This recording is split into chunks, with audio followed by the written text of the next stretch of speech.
Bonjour Gilles, c'est pour actualité-dvd.com et je vous parle du DVD de Tracker, un film de Ian Sharp distribué par VVS Film, mettant en vedette Ray Winstone, Temuera Morrison et Garrett Reeves, sorti en magasin le 6 septembre 2011.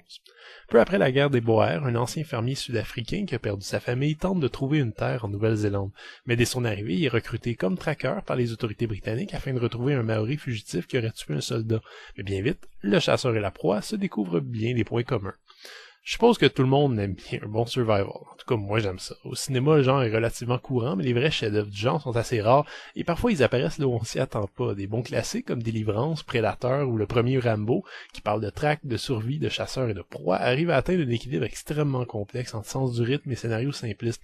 Même The Hunted de William Friedkin a réussi à déjouer tous mes a priori il y a quelques années. Alors en lisant le synopsis et en regardant la jaquette du DVD, je dois admettre que je salivais quelque peu. Bon, première surprise, Tracker n'est pas un western.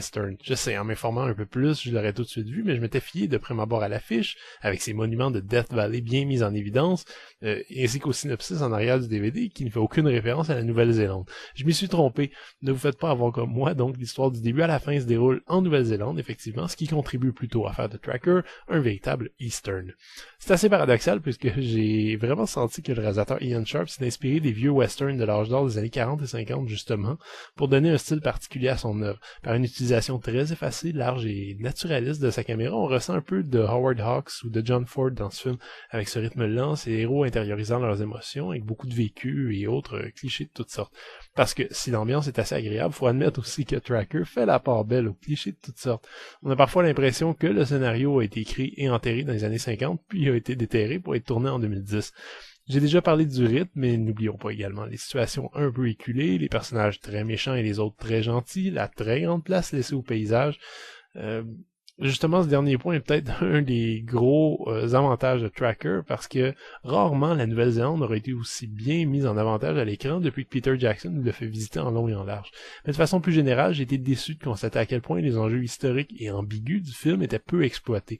On avait pourtant amplement de viande ici, avec une dissection possible sur les impacts de la guerre, précisément la guerre des Boers, qu'on n'a pas souvent vu traiter dans le 7e art.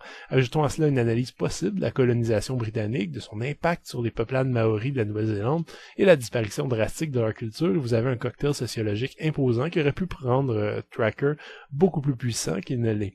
C'est peut-être ça qui est le point faible du film de Ian Sharp, selon moi. Le scénario touche à tellement de points sensibles et passionnants de l'histoire à l'aube du 20e siècle qu'on peut juste rester sur notre faim lorsqu'on comprend qu'on a affaire à un simple film de traque, pas très intense non plus.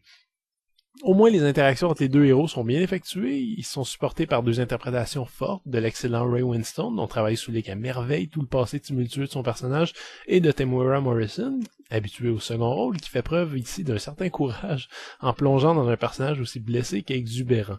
Tracker est un honnête et sympathique film qui aurait été parfaitement dans son élément sur un écran du cinéma des années 40 ou 50, peut-être avec John Wayne dans le rôle titre. Si vous êtes un cinéphile nostalgique, vous aurez beaucoup de plaisir, je pense, à regarder ce divertissement sain, classique et exotique. Mais je pense que Tracker aurait pu être bien plus. Le DVD est présenté dans une image recadrée de 1:78 anamorphique, alors qu'au cinéma, il était sorti en format 2:35. C'est un choix qui est très décevant, surtout pour un film qui offre autant de belles images. Les pistes audio sont en anglais 2.0 ou 5.1, avec sous-titres optionnels en anglais. Le menu de bonus semble pas offrir grand-chose, mais ce serait sous-estimer le contenu. Même si rien n'est indiqué sur la pochette, vous avez tout de même droit à près d'une demi-heure d'entrevue avec les membres de l'équipe et du casting, ainsi qu'une demi-heure environ de scènes tournées en coulisses. Dans les deux cas, ce sont pratiquement des rushs avec montage minimal, mais ça fait quand même à peu près 1 heure de bonus, qui est tout à fait respectable. Tracker est un film d'aventure à l'ancienne, bien joué, correctement filmé, qui arrive à divertir du moment qu'on passe à côté de certains problèmes scénaristiques et une avalanche de clichés. Je suppose que ceux qui adoraient les westerns de l'époque pré-spaghetti vont adorer le film de Ian Sharp. On y retrouve une histoire claire, avec des personnages clairs et des rebondissements clairs, le tout sans cynisme. Pas vraiment de surprise, donc, mais Tracker risque de décevoir les spectateurs plus habitués au divertissement postmoderne, survitaminé, intense, propre au 21e siècle. Ce qui n'est absolument pas sa nature. C'était Gilles. Merci. Bon visionnement.